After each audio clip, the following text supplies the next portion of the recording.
I smooth the linen tablecloth until the corners hang in perfect symmetry. The vase of white lilies centered like a thesis statement. My life is orderly, curated, controllable. It's an illusion by design. This tasteful one-bedroom neutral walls, chrome fixtures, a bar cart that never gets used is the set where I host my mother's scheduled inspections. The real story lives across town, in a blue-doored craftsman with flower boxes. My husband, Adrian, built last summer, where our son Oliver leaves a meteor field of toy dinosaurs under the sofa and tucks a bright green tutu beside his favorite t-shirt because joy is not a dress code. We are a Black family straddling two worlds, the rarefied expectations of my Connecticut upbringing and the honest, sun-warmed every day we've built in Seattle. My phone buzzes. Adrian's name glows. His voice is hushed, winded. Nicole, we have a problem. Time stalls. Oliver called your mother. He found your phone on the counter, pressed Grandma Vivian, and he talked for almost 10 minutes. I didn't realize until I heard him telling her about his dinosaurs and his tutu. The vase slips from my hands and shatters. Water runs cold into my socks. Crystal shrapnel glittering on hardwood like ice. 6 years of careful engineering, 2 addresses, 2 calendars, 1 sanitized version of me crack along the fault lines. I call Vivian. Voicemail. Rebecca, my only confidant at work, answers on the second ring and tells me Vivian phoned the office 20 minutes ago to request my home address for a family emergency. You didn't give it to her, I say. Not as a question. Of course not. She answers, and then, softly, maybe it's time to stop running. I grab my purse and leave the staged apartment exactly as it is: cracked glass, arranged flowers, a museum of denial. The drive to our real life takes 20 minutes that feel like 20 hours. When I pull into the driveway, Adrian is already on the porch, tall and steady.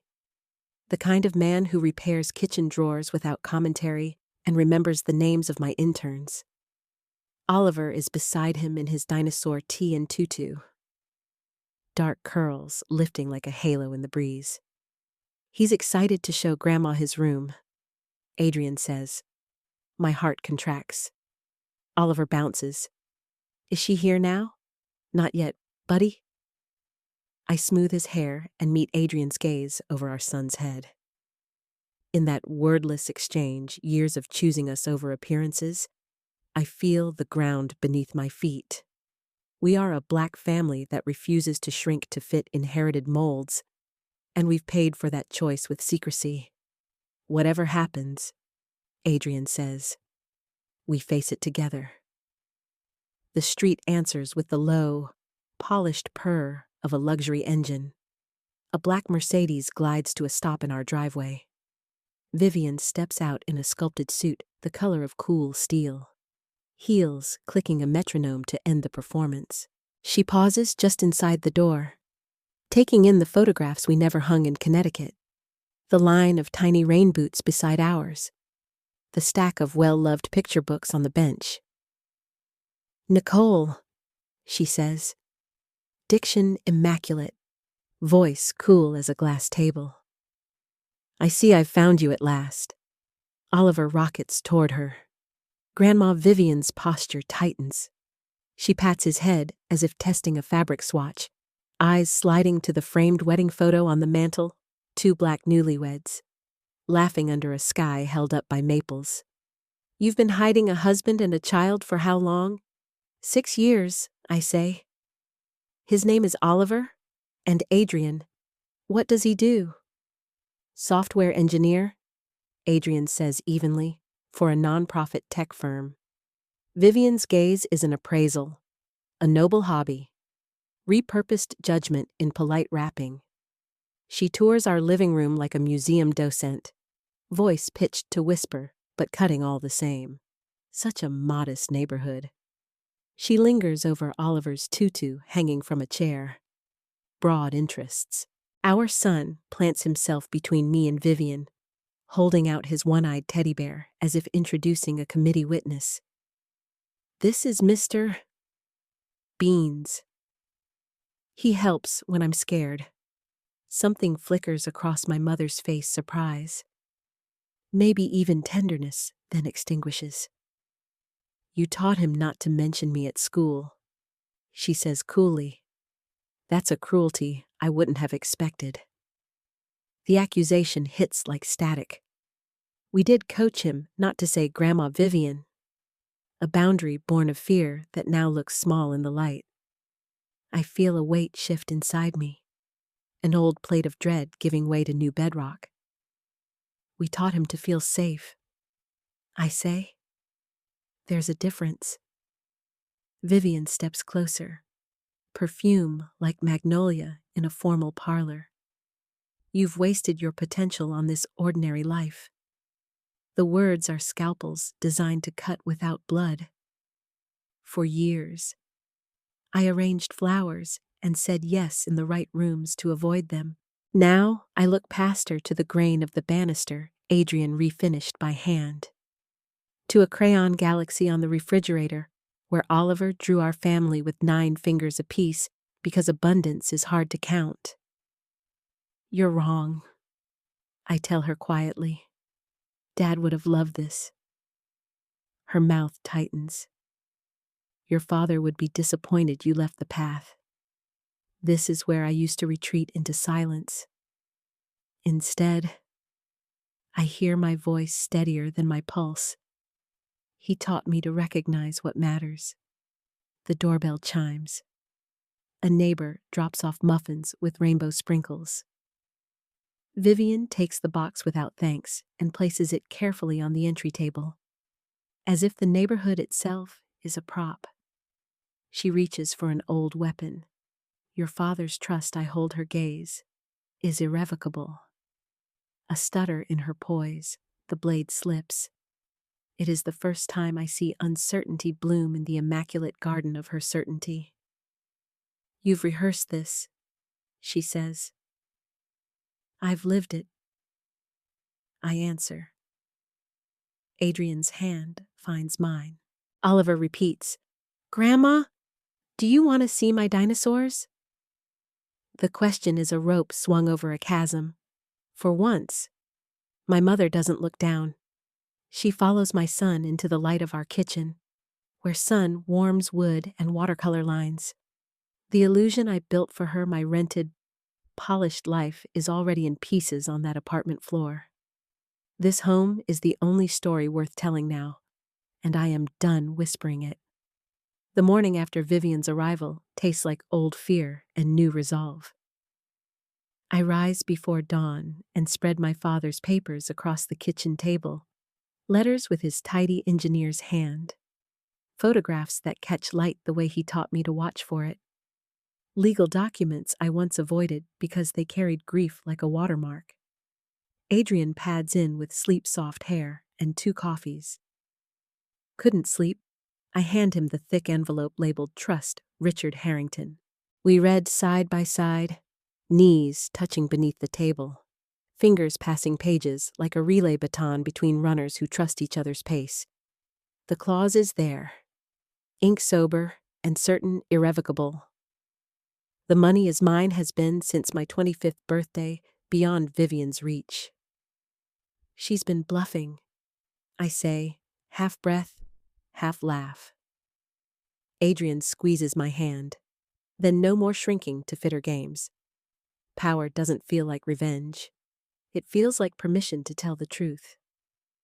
At 7, I call Margaret Wheeler, my mother's closest friend since cotillions and garden parties in towns where people know how old your silver is. Margaret always had kind eyes for me, even when her hello came packaged in the rituals of the club. Nicole, darling, she says, voice warm as late-day sun on the Connecticut shore. Vivian said she found you. She did, I answer. What's she been telling people about my life? Margaret hesitates, and in the gap, I hear a decade of measured loyalty. She speaks of your work, your awards, but she never mentions your personal life. The omission lands heavy. My mother traded stories about my accomplishments like currency, carefully stripped of the love that made them meaningful. Thank you, I say. I may need your help. We invite Vivian to breakfast. She arrives at 8 sharp, spine straight as the stem of her wine glasses, every hair tucked into alignment. I slide Dad's trust documents across the table. You have no say in my inheritance. The smallest tremor skims her hand before it goes still. That was never my primary concern, she says, but she doesn't meet my eyes. I didn't hide because I was ashamed. I continue. I hid because you weaponized love. James in college weekly calls until he believed he wasn't enough. I wouldn't let you do that to Adrian. Silence spreads between us like a clean sheet on a line. For the first time since I was a child, my mother does not fill it with instructions. Tiny footsteps interrupt. Oliver arrives in dinosaur pajamas and climbs into my lap, blinking sleep like a negotiation.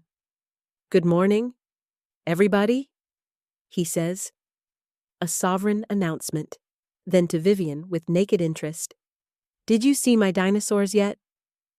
Grandma Adrian pours coffee and offers a gentler bridge. Cream. Vivian nods, grateful for the ritual. My phone buzzes. I put it on speaker.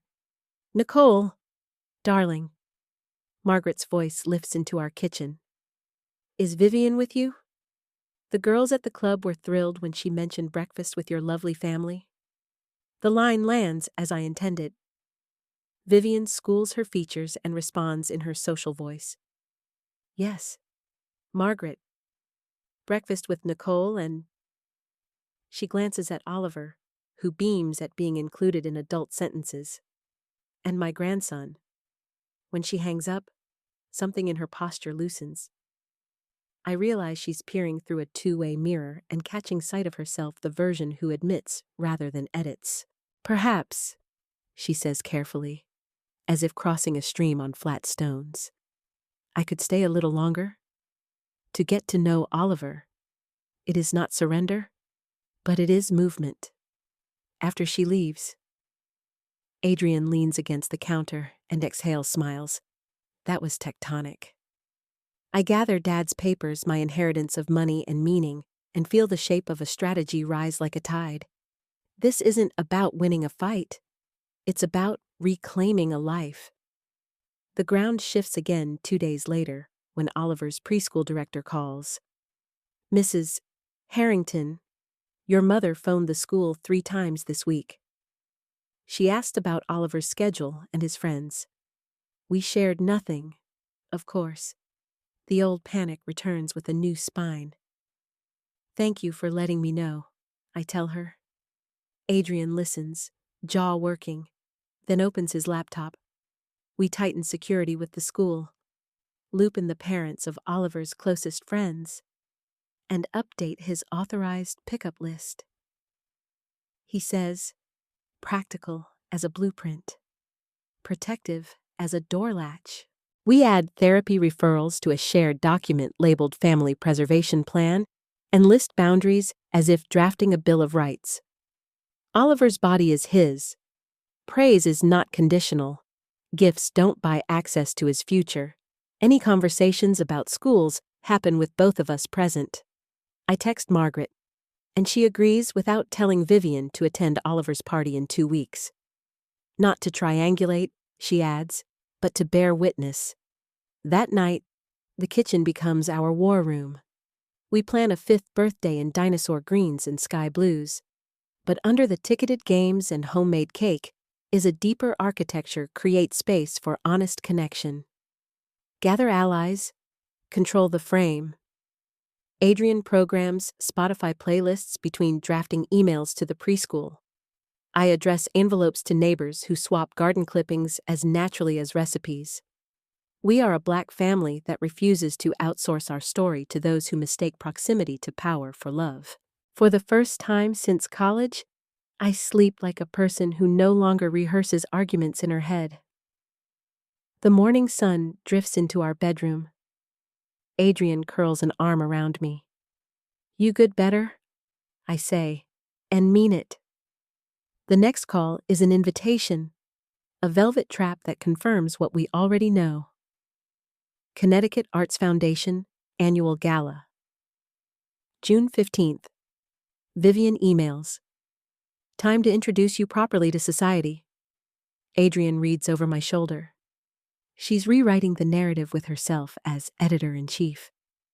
I stare at the screen, then at the photo of Dad on our dresser, his smile wide, eyes alive with a wonder that never needed applause to count as real.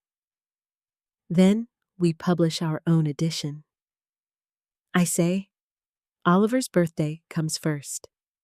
In the weeks leading up to the party, the house hums with ordinary joy. Oliver's friend Ava teaches him how to make a paper crown that doesn't collapse. Adrian builds an obstacle course with pool noodles and an optimism that can't be bought. I practice frosting spirals on scrap cupcakes and call my grandmother's recipe hotline my aunt in Atlanta when the lemon curd turns mutinous. We are busy. We are tired. We are happy. And for the first time since that staged apartment's lease, I don't flinch when my phone lights with Vivian's name. I answer with the steadiness of a person who knows which table is the real one and who sits at it. On the morning of Oliver's party, our yard looks like a small planet with rings balloons, picnic blankets, parents balancing coffee and sunscreen, kids blasting across grass in dinosaur capes. Margaret arrives in lavender, modern and kind, hugging me like she did when Dad died, when the casseroles were still warm and the condolences cooler. "I'm here," she says, "and I see you." 2:00 arrives, punctual as a gavel. Vivian steps onto our porch sharpsuit, pearls, purpose, and beside her stand two elders whose faces pull breath from me. "Nicole," my mother says smoothly, "look who I found. My grandparents, Richard's parents, Black elders with eyes like home and hands that know the weight of harvest and history. We've missed so much," my grandmother whispers, cupping my cheek. The urge to cry and to fight collide in my chest. I open the door wide. "Come in," I say, and mean it. The party tilts towards something holy when Oliver takes his great-grandmother's hand. "I made a dinosaur family," he tells her solemnly. "Wanna see?" She follows without looking to Vivian for permission, and that, more than any clause in a trust, feels like a boundary resetting itself from the inside out. My grandfather lingers by the bookshelf, gaze caught by my father's telescope. "Richard would sit with you on the porch," he says when he sees me watching, voice textured by years. Point out the constellations like road signs. My throat tightens. We kept it for that reason. Parents circle the snack table, half watching their children, half watching the theater of a family reassembling. Adrian moves like a gentle conductor refilling water, adjusting speaker volume, checking the cake's migration path, his presence both anchor and wind. Vivian takes in the landscape and chooses her moment. "Perhaps Oliver might open my gift first," she suggests in a tone that brooks no debate while sounding like a courtesy. She hands him a small velvet box and a cream envelope embossed with gold. Oliver's eyes gleam. He rips paper like it owes him a favor and shakes out a tiny gold key on a ribbon. A key. "It represents your future," Vivian announces, projecting just enough for the other parents to hear. "I've established an educational trust for Oliver tuition at Whitfield Academy, then Yale, as intended for our family." Conversations hush. There it is, an offer braided with control. A public performance designed to make refusal look ungrateful. Adrian catches my eye. Margaret shifts subtly closer to my grandparents. We have rehearsed this. I step forward, hand on Oliver's shoulder, and speak to him first. That's very generous. Buddy? Then to my mother, it's generous, and we appreciate the thought. Her smile sharpens, victory brushing her cheekbones. But we must decline. The word lands like a clean cut. Murmurs ripple at the edges of the yard. Vivian blinks tiny, lethal surprise. Nicole, this isn't the time. It's exactly the time. I say evenly. Oliver's future is for his parents to plan. We've established his college fund. He will attend schools where his brilliance and his joy are not bargaining chips. I reach beneath the gift table and pull out a long, carefully wrapped package. And we have a gift for you. My mother's composure fractures by a hair's breadth. For me, for what comes next, I say. She peels back paper to reveal my father's antique brass telescope, polished bright as a promise. The sight detours her breath. Richard's, she says, softer than I have heard her in years. He said it helped him see beyond the immediate. I answer. Maybe it can help you, too? Margaret slides a leather-bound journal into my hand. My father's. I place it atop the telescope. He wrote about what he wanted for me, I say. And now my voice goes rough at the edges. Not prestige. Meaning. Not rooms where people applaud because they recognize your name, but rooms where people stay because they know your heart. My grandmother rises, one hand on the back of my mother's chair. Our son cared little for society pages, she says, picking each word as if it might bruise. He loved to see clearly. My grandfather nods beside her, and to love plainly. The center of gravity shifts, inexorable as tide. Vivian looks at the brass in her lap like a map she didn't know she needed. Oliver, sticky with frosting hopes, tugs her sleeve. Grandma, can you help me blow the candles? Her gaze lifts to his face round, open, alive, and I watch a familiar architecture fall quiet inside her. It isn't surrender, it's softening. She stands without pronouncement and lets Oliver place her at the head of the table. Adrian brings out the dinosaur cake, its green scales imperfect and perfect, our family's joint masterpiece with a leaning tail and a sprinkle constellation. The kids count down like a chorus. Oliver pulls in a cavernous breath. When he blows, the candles gutter and go dark, and then flare again, trick candles. A joke we forgot to warn him about. He squeals, delighted. Everyone laughs. Vivian laughs too, sharp edges rounding in a sound I haven't heard since before Dad died. We eat cake. Parents trade stories about bedtime negotiations and the day the library started charging for lost board books. My grandparents tell Oliver about his grandfather's first science fair, a solar system crafted from painted oranges that fed the family when the project was over. Margaret asks if she can take a photo with the whole line for generations. And for once, the picture is not proof, but memory. When dusk yawns open and fireflies begin their private ceremonies, people drift toward goodbyes. Vivian lingers with the telescope hugged to her ribs like a child with a bedtime treasure. She approaches gently, as if afraid to spook the moment. I was wrong to make your life a referendum on mine, she says, eyes on the brass.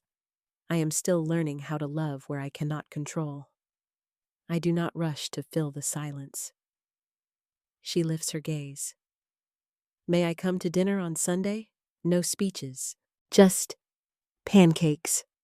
The word lands like a peace offering wrapped in humility.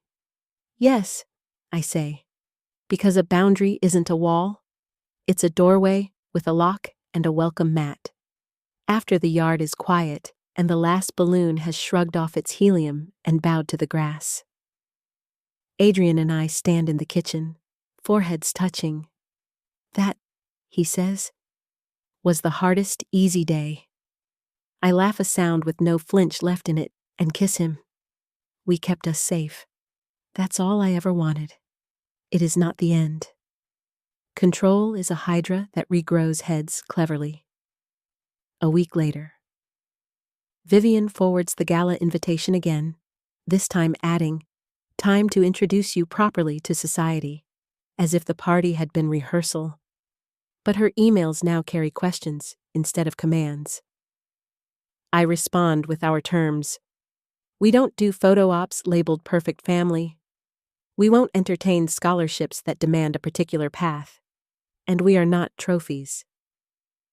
She replies, "Understood." And for the first time, I believe she means it. 2 months pass. Our home settles into a new pattern of truth. I sell the lease on the staged apartment.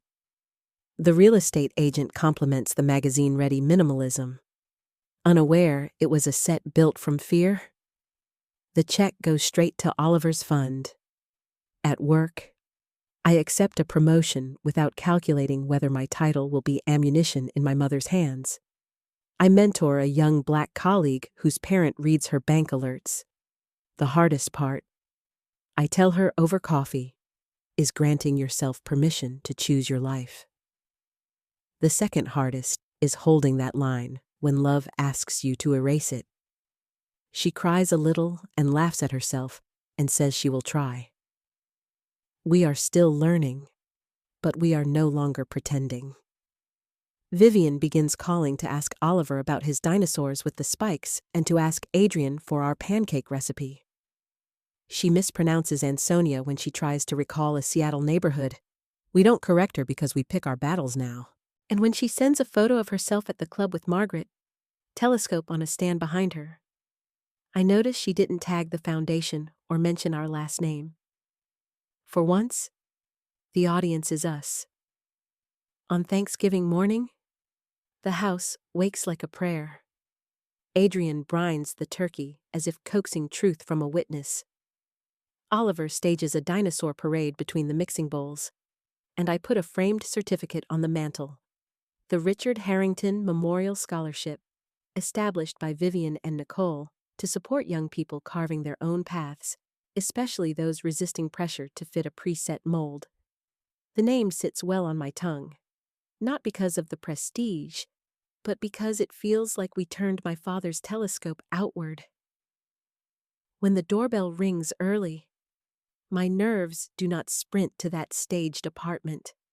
I open the door to my mother holding a foil-covered dish and an expression I now recognize as effort.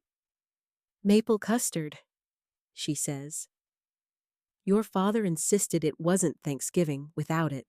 She steps inside and notices the certificate. The smallest smile warms her voice. He would have liked that.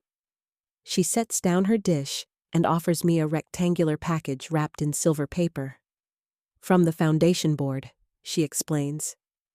"They wanted you to have the first copy." Oliver barrels in, crown already askew.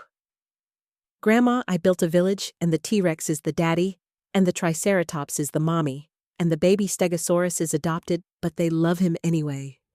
Vivian kneels, cashmere and pearls, bending without complaint. "I would very much like to see your village," she says, and lets him lead her by the hand. I look at Adrian and feel the thanksgiving of an ordinary miracle. No more hiding the family photos. No more staged life under glass. No more swallowing words until my throat aches. Our neighbors arrive with pies and a shy teen who lights up when Adrian invites him to help run the gravy lab. My grandparents step through with sweaters that smell like cedar chests and thyme. Margaret brings flowers and a wink. We fold everyone into the kitchen where life is made, where our black family fills the air with laughter and cinnamon and 3 parallel conversations, none of them about approval. At the table, I raise a glass of cider and keep my toast simple. To every person who chose love over image, truth over ease. To the elders who taught us the difference. To the friends who witnessed us into courage. To the children who show us how to be honest about joy. We eat until forks clatter like applause. Stories spool out the time my grandfather built a sled in a winter with more debt than snow. The time Margaret and Vivian got lost after a gala and pretended it was a scenic tour because neither would admit it first. The night Adrian and I painted our living room and ended up with a constellation of freckles that Oliver refused to let us wash off. After dessert, Oliver positions his dinosaurs around the telescope. They're guarding it. He tells Vivian seriously, because it helps you see. She runs a finger along the cool brass. It does.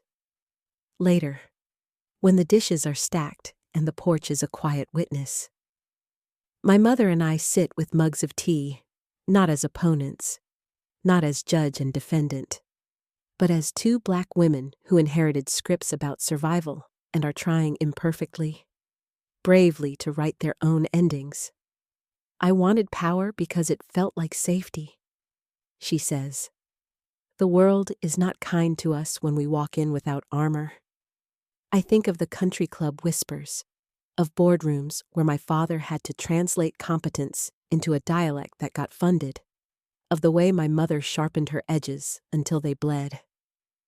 I know, I say, but armor isn't home. She looks up at me then, the eyes that taught me to memorize a room. You built one anyway. We built it, I correct, because credit is another kind of love. She nods, slow and careful. Teach me to be welcome here. This asking without demanding is how we begin again. We sketch the rules on a napkin because rituals matter. We write that gifts don't come with strings, that our son's joy isn't a performance, but a compass, that we will tell the truth even when it makes the room quiet, that if old habits return, we will name them. When she leaves, she hugs Adrian with an ease I could not have imagined a year ago and whispers to Oliver that maple custard tastes better when you hum while it bakes. After the door closes, I stand at the mantel and trace the letters of my father's name. Grief is a river that never dries, but tonight it feels like a place where we water the garden. In bed, Adrian pulls me close. You did it, he murmurs into my hair. We did it, I answer. We held the line and widened the table. Sleep comes without edges. Months later, a young colleague I mentor knocks on my office door. She's tear-bright and determined. I told my mother she can't monitor my spending anymore. She says, half scared, half proud. She said I was ungrateful. I told her I was becoming. I think of my mother on our porch asking for an invitation instead of demanding a stage. I think of a black family refusing to be a curated exhibit for anyone else's gaze. I hand my colleague a post-it with 2 words. Keep choosing. On an ordinary Sunday, Oliver decides that dinosaurs need church, so he arranges them in rows and preaches a sermon about kindness.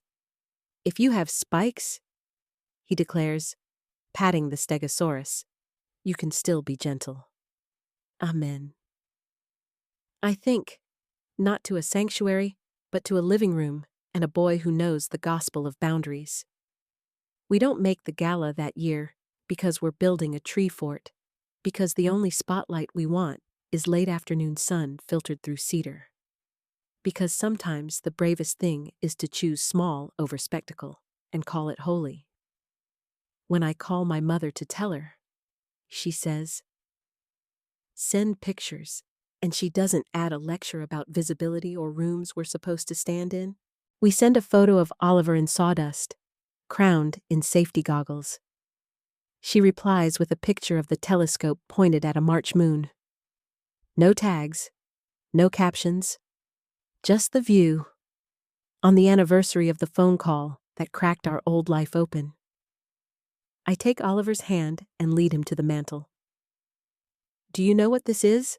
I ask, tapping the telescope. He grins. It helps you see far, he says confidently, then squints at me.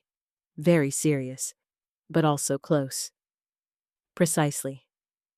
We step onto the porch. The night sky is a shoulder thrown back to reveal the heart. Adrian hands Oliver a chart of constellations, the way my father once handed me patience. We lean into one another and read the sky. Not as fortune tellers, not as people trying to control what comes, but as a family choosing to see clearly together. The lesson our story leaves me with is simple and stubborn. Hiding is not the same as safety. Control is not the same as love. Image is not the same as worth. Real protection is a boundary, not a cage. Real love is a verb, not a verdict. And the only introductions we need are in rooms where our whole selves are welcome, where our laughter is not leverage, where even the sharpest among us learns to be gentle. If this story moved you, show some love, like, share, and subscribe to support more narratives that heal and empower. Drop a comment about a boundary you're learning to hold, or a truth you're ready to live out loud. End.